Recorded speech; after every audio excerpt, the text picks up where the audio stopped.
Hola chicos y hola chicas, vamos a empezar hoy con un vídeo en el que vamos a hablar de las Time Based One Time Password. Mucho time por ahí. Time Based One Time Password. ¿Qué cojones es esto? Pues vamos a ver un ejemplo y ahora os explico un poco más en profundidad. Bueno, en este caso lo cogí un mal momento. Bueno, ya habéis visto que de este a este ha cambiado. Y fijaros en la fecha, ¿vale?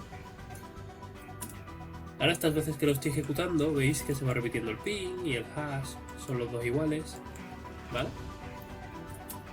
Pero en el momento que lleguemos a I56, o sea, ya han pasado 30 segundos, esto va a variar.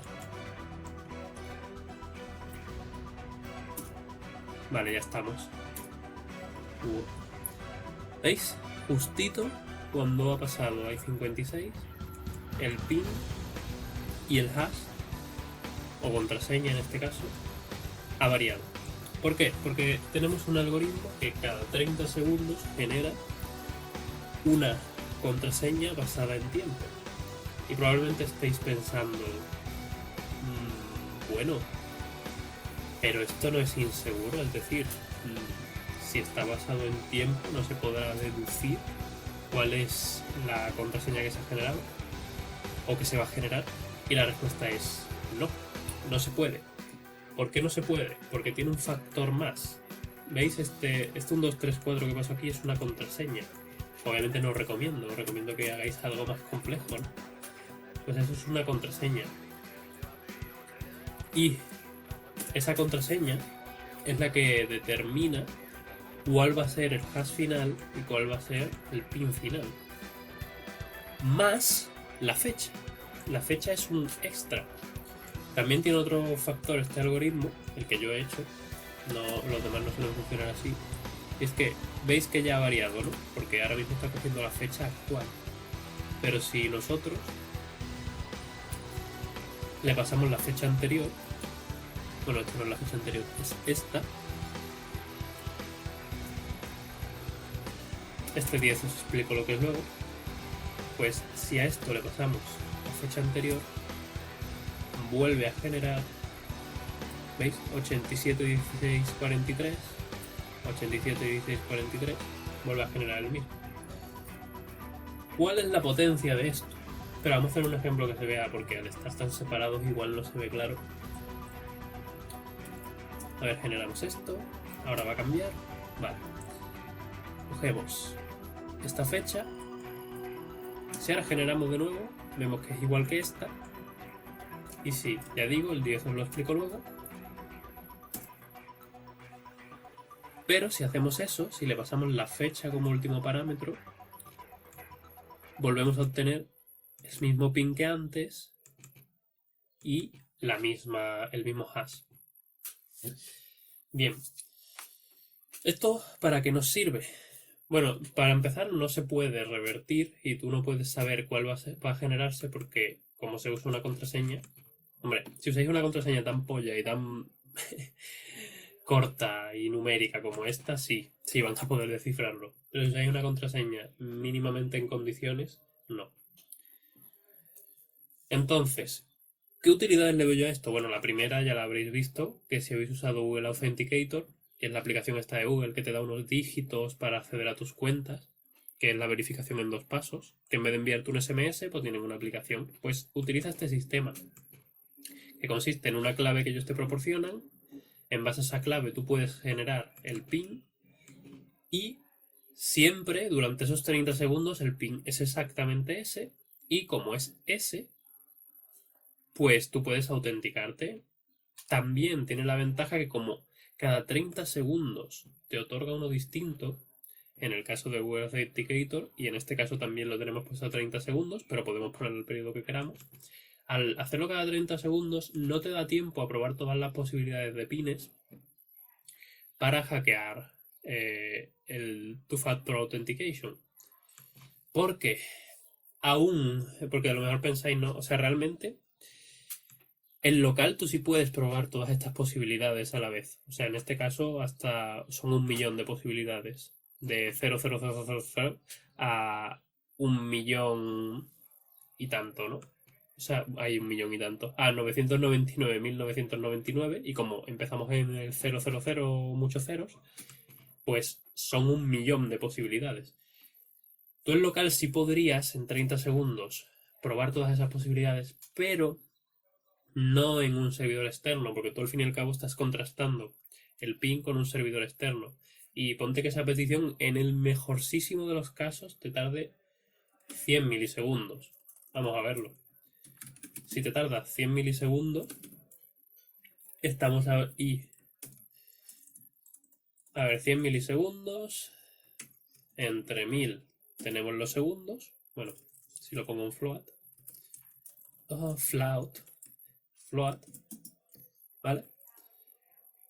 Aquí tenemos los segundos que tarda. Hasta aquí todo bien. Y con los segundos que tarda, si tarda 100 milisegundos en cada petición, que ya os digo, que tarde 100 milisegundos la petición es muy, muy, muy, muy raro, porque tiene que hacer el proceso y luego devolverte la respuesta. Pues suponiendo que tarde 100 milisegundos, multiplicamos esto por 1.000.000, que son las posibilidades. Y estos son segundos, así que vamos a pasarlo a minutos y a horas. Tardarías 27 horas, dado el delay mínimo, tardarías 27 horas, 28, en probar todas las posibilidades. Eso suponiendo que el servidor no tenga una protección anti-DDoS y anti-ataques de fuerza bruta. Bueno, DDoS no, anti-ataques de fuerza bruta. Entonces, si no tiene una protección contra eso, ni aún así podrías. No podrías, porque tardas 27 horas y la contraseña solo es válida durante 30 segundos. Por tanto, esto es un sistema súper seguro. Vale, ¿qué otros usos? Y realmente fue el uso que me llamó la atención y me puse a construirlo, porque es divertido, os cuento la historia. A mí se me ocurrió una idea, empecé a crear el algoritmo y luego me enteré que el algoritmo tenía ya nombre, como todo en esta industria, ¿no? Que cuando vas a revisar la idea que has tenido ya tiene un nombre. Y bueno, por eso le he puesto el nombre que es Time-Based One Type Password. Pero en principio era simplemente una contraseña basada en tiempo, que al final ha resultado que es lo mismo. Que partimos de un HMAC, que si no lo habéis visto, os dejo el vídeo en la descripción del vídeo anterior, en el que os enseñaba a protegeros del Length Extension Attack. Ups. Bueno, que os enseñaba a protegeros del Length Extension Attack. Y básicamente utilizamos el HMAC. También otro método, pero uno de ellos era el HMAC, que en este caso es este. Vamos a revisar un poquito el código. Esto es simplemente para coger los parámetros que se pasan por consola, es decir, estos que estamos pasando por aquí. Este sería el índice 1, el 2 y el 3. La fecha sería el 3. Y nada, simplemente es esto pues, para simplificarme, porque en el caso de que no esté, pues te lanzo un index error. Y para que tenga un valor por defecto, en este caso es none, que en este caso significa que pues no hay valor. Si devuelve none es que no hay valor. Esto es la configuración, que es cada cuánto va a cambiar la clave, en este caso segundos, pero ya digo, en este caso son 30 segundos, pero podríamos ponerle un minuto, podríamos ponerle 10 minutos, podríamos ponerle lo que quisiéramos. Le he puesto 30 segundos por convención, porque estos algoritmos suelen funcionar a 30 segundos. Y porque me parece un buen tiempo de actualización, sencillamente. Pero todo depende del factor, ¿no?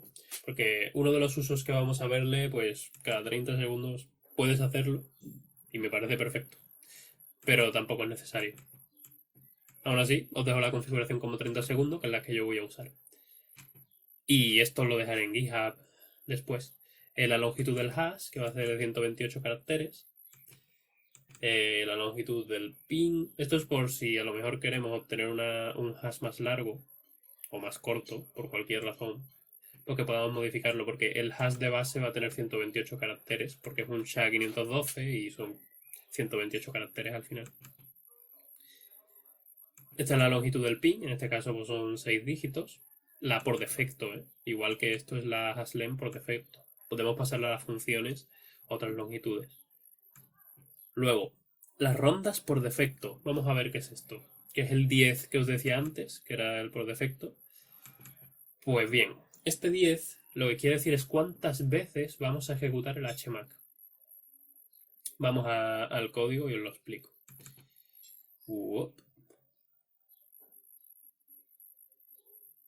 Bueno, está aquí esto. Aquí se están usando rounds.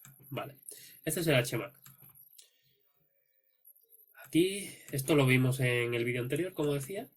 Y la única diferencia en este caso es que como vamos a hacer varias rondas, también le estamos pasando el HMAC que ha generado antes como otro factor de seguridad. Pero en esencia es lo mismo, es la clave más un hash, en este caso es un Blake2B, y un SHA-512 por fuera, que si os preguntáis por qué he utilizado, es por utilizar dos algoritmos que no tengan que ver entre sí. Y si apareciera una vulnerabilidad en un momento dado en SHA-512 que no afecte a este hash, porque, o sea, para que llegara a afectar la vulnerabilidad a este hash tendremos que tener la mala suerte de que apareciera una vulnerabilidad en SHA-512 y en Blake2B, en los dos. Y eso es muy improbable. Por tanto, si aparece una vulnerabilidad en SHA-512, pues mientras la corregimos, tenemos a Blake2B protegiéndonos, o al revés. Si sale una vulnerabilidad en Blake2B, tenemos a SHA-512 protegiéndonos. Que si no tenéis instalado Blake2B, pues ya sabéis lo típico de... En mi caso es pip 3, pero si vosotros tenéis solo instalado Python 3, probablemente sea pip a secas. Pero eso ya es vuestra instalación. En este caso, pues hace search Blake 2 y os dirá los paquetes que hay disponibles. Y básicamente tenéis que instalar estos dos, Blake 2 y pblake 2. Y para importarlo, pues como tenemos aquí, pblake 2, Blake 2b. Hay otro algoritmo, pero es para sistemas de 32 bits y ya creo que prácticamente todos los que me vais a estar viendo tenéis un sistema de 64 bits. Por tanto, Blake2B es el que os va a servir para generar hashes de 64 bits. Y nada, pues básicamente es eso. Esto es lo que hace el HMAC. Y lo de las rondas es el número de veces que se va a ejecutar. Como veis aquí tenemos un while que empieza en 1, porque aquí al final vamos a hacerle otro make HMAC, por lo tanto realmente es 1 menos, para sacarle el hexadecimal, porque aquí dentro se lo estamos pasando como binario, para que sea más rápido el algoritmo. Entonces básicamente 10 significa que vamos a pasar 9 veces por aquí y luego vamos a realizarle una décima aquí. Por tanto, hemos realizado el hash pasando por de esta forma, o sea, el SHA-512 con el Blake2B, el HMAC, lo hemos realizado 10 veces, simplemente para aportarle un extra de seguridad. Si por ejemplo queréis utilizar este algoritmo en un servidor web que pensáis que va a ser concurrido, o sea, que va a tener bastantes visitas, pues podéis ajustar el número de rondas un poco más bajo, a 2, a 3. Pero como en este caso es para un uso personal, para un uso propio, pues podéis ponerle el número de rondas casi que queráis. Porque para generar una clave de vez en cuando, pues os aporta más seguridad y para uso personal no va a hacer la diferencia. Obviamente en un servidor web, como digo, sí. En un servidor web yo pondría el número de rondas a 2, máximo 3, porque ya es bastante seguro per se. Pero ya digo, eso ya tenéis que adaptarlo a vuestra circunstancia particular para lo que queráis usar el algoritmo. Y nada, básicamente esto lo entenderéis si vais al vídeo anterior. La razón de pasarle al HMAC, esto no es que sea obligatorio, pero es simplemente para darle otro factor. O sea, como aquí estamos el HMAC, ¿no? Lo generamos y ya tenemos un HMAC. Y se lo pasamos. Y ya digo, es como alguna forma de extender la contraseña, por decirlo así, que forme parte como parte extra de la contraseña, para darle otra capa de seguridad más. Pero ya digo, podréis hacer perfectamente, como vimos en el vídeo anterior, pues de este palo, ¿no? Podríais. Y sería un HMAC igualmente. Vale, eso es el HMAC. Y en esto se va a basar la contraseña. Por un lado vamos a tener la clave, que es nuestra clave, la que nosotros le pasemos. En este caso hemos visto que hemos pasado un 234, que no es nada recomendable utilizar un 234, pero bueno, es un ejemplo. Y el mensaje sería, este sí sería el tiempo, que para eso tenemos la función time4key, que tiene dos opciones, pero vamos a irnos para arriba porque aquí hay un factor que no he explicado. Esto es la fecha de entrada, que es cuando le pasamos aquí esto, por si queremos pasárselo, que no es un parámetro obligatorio. Es en el caso de que... pues sería el caso de uso para el que yo pensé este algoritmo, que es, por ejemplo, tú estás con un amigo, ¿no? O un compañero de trabajo, o lo que sea. Los dos tenéis este algoritmo. Y con la misma configuración de rondas y la misma contraseña, solo necesitas pasarle la fecha y la persona puede desencriptar un archivo en base a su contraseña. Si, por ejemplo, vuestra contraseña es un 234, que ya digo, no lo recomiendo, pues él sabe que es un 234, tú sabes que es un 234, entonces él, por ejemplo, cifra un archivo con esta contraseña que le sale aquí y te pasa la fecha. Si alguien intercepta el mensaje o el archivo, no lo va a poder descifrar, porque aunque tenga la fecha, necesita la contraseña, que si tenéis una contraseña segura, pues no va a poder hacer nada. Y tenéis otro factor más, y es que de esa misma contraseña, como es basada en tiempo, en este caso cada 30 segundos, la contraseña va a variar, por lo que todos los archivos que compartáis van a tener una clave diferente. Y esto va a derivar en que si alguien consigue descifrar uno de vuestros archivos, no va a conseguir descifrar el resto, porque el resto de archivos tienen una contraseña diferente. Es uno de los usos potentes que a mí me gustan de este algoritmo. Aparte de, obviamente, la verificación en 2 pasos, que para eso he hecho lo del PIN. Entonces, vamos al rollo. Esta es la fecha. Este es el formato de fecha, que podéis usar el que queráis. Yo he preferido usar este. Y la fecha la tenéis que pasar en este formato. O sea, tal cual te viene de aquí, tú tienes que copiársela. Tiene que ser exactamente así. Porque este es el formato que estamos utilizando. Luego, epochs, que esto es básicamente la fecha desde el principio, desde la fecha cero que cuentan los ordenadores, que es el 1 de enero de 1970, si no recuerdo mal. Y esto es para generar los segundos. O sea, esta fecha que nos ha entrado, si existe, la pasamos finalmente a segundos. Que si nos vamos a date to seconds, pues lo que hace básicamente es eso. La fecha menos el epoch, que es la fecha en la que inició la fecha cero de la computación, y le sacamos total seconds. Y nos devuelve el número total de segundos de esa fecha, que nos va a servir luego para hacer todo lo demás. Básicamente, en el caso, cuando nosotros llamamos a time4key, que es lo que nos va a dar la fecha en cuestión para hacer todo el algoritmo, si nosotros le hemos pasado una fecha, pues va a utilizar la fecha de entrada en segundos. Pero en el caso que no haya pasado ninguna, simplemente va a coger la fecha en segundos actual y la va a usar. Por tanto, lo normal, el uso normal, es que va a estar generando nuevas claves en la fecha que corresponda en ese momento. Y tú, de hecho, el uso, si tú vas a cifrar un archivo, sería así. Tú te pones tu contraseña, súper segura. Tú coges, copias esto, cifras el archivo con esta contraseña y le compartes a la otra persona esta fecha. Y ya está. La otra persona, pues lo que haría sería coger esa fecha, pegarla aquí, pasándole el 10, porque tened en cuenta que el segundo parámetro son las rondas. Y a no ser que vosotros acordéis un número de rondas distinto, pues por defecto es 10. Y así la otra persona podría obtener de nuevo la contraseña, esta, pues como tenéis los dos la misma clave para generar los hashes, pues podría obtener la misma contraseña y poder descifrarlo, aun sin que tú le hayas pasado la clave como tal del archivo. Y aquí básicamente lo que hacemos es coger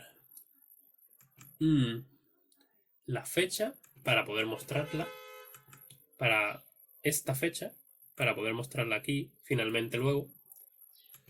pues la sacamos aquí. Simple y llanamente lo convertimos a un objeto de fecha para poder manejarlo dentro de Python, en base al tiempo que tengamos, ya sea de la fecha que hemos metido o de la fecha actual en segundos. Bien, luego esto pues lo convertimos a entero, porque no nos interesan los decimales para las operaciones que tenemos que hacer, y le hacemos un string. Y el tiempo en cuestión en segundos lo dividimos por el periodo en segundos que nosotros queramos. En este caso es 30. Si queremos que sea cada 30 segundos, pues lo dividimos entre 30, que básicamente al final pues es cambiar esta variable de configuración de aquí.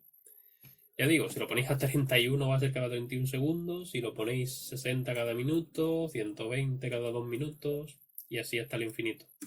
Lo que vosotros decidáis. El estándar son 30 segundos, y ahí está. Vale. Seguimos. Por un lado tenemos aquí la contraseña segura basada en tiempo, porque aún ser basada en tiempo es segura, con la longitud, esto es 128, que lo veíamos arriba, que es la longitud por defecto, pero le podemos pasar otra longitud. Y básicamente aquí conseguimos el tiempo para la clave, que este viene en la unidad, no viene en una unidad en específico, viene en las divisiones que nosotros hayamos hecho. Es decir, es el tiempo en segundos entre el periodo que nosotros queramos, ¿vale? Por tanto, esto no es en sí una unidad como tal. Bueno, sí, en este caso, si lo divides entre 30, estos serían unidades de 30 segundos en el tiempo. Es decir, esto va a aumentar 1 cada vez que pasen 30 segundos. O si le pones 60, va a aumentar 1 cada vez que pase 60 segundos. Podéis hacer la prueba con el código. Bueno, de hecho, vamos a hacerla aquí, venga, ¿por qué no? Tenemos aquí. Voy a ponerlo aquí arriba porque tiene el error de si la clave es non. Time for key is not defined. Oh. Pues vamos a quitar un momentito el error este de que no pasemos una clave. Comentamos esto. Esto de mine es básicamente que solo entre aquí si es el archivo principal. Es decir, si por ejemplo desde otro archivo estás importando esta función, que no ejecute este código. Vale, vamos aquí. Print. Y vemos que nos suelta. Mira, cuando... Vamos a ejecutarlo otra vez. Mira, vale. Buena idea, Charlie. Vamos a hacer una cosita. Vamos a hacer... No sé, aquí arriba tengo... Bueno, este sleep realmente... Lo voy a borrar ahora porque realmente no es necesario, pero nos sirve ahora. Sleep. Vamos a dejarle que pase en 5 segundos, por ejemplo. Ejecutamos print para que veamos cómo aumenta 1, en este caso, cada 30 segundos. En este caso vamos a ver que sigue igual, a no ser que lo cojamos en mal momento, justo antes de cambiar. Y si hacemos un sleep de 25 segundos, pues lo vamos a ver cambiar. A ver. Vale, ahora lo vamos a ver bien. ¿Veis? Ahora mismo sigue siendo 588, o sea, el número este todo largo. Y cuando pasen los 25 segundos, esto se va a incrementar en 1, que es lo que nosotros queremos al fin y al cabo. Entonces, este número solo va a variar, que es el que utilizamos para hacer el hash basado en tiempo. Este número solo varía cada 30 segundos. En este caso, porque tengo la configuración en 30 segundos. ¿Veis? He aumentado. Pues básicamente ese es el funcionamiento de Time for Key. Darte la fecha y un número que varíe cada periodo que tú le indiques. Si le indicas 30 segundos, varía cada 30 segundos. Un minuto, pues cada minuto. Y así con todo. Por eso es importante que aquí lo pasemos como entero. Porque si le dejamos los decimales iba a estar variando todo el rato.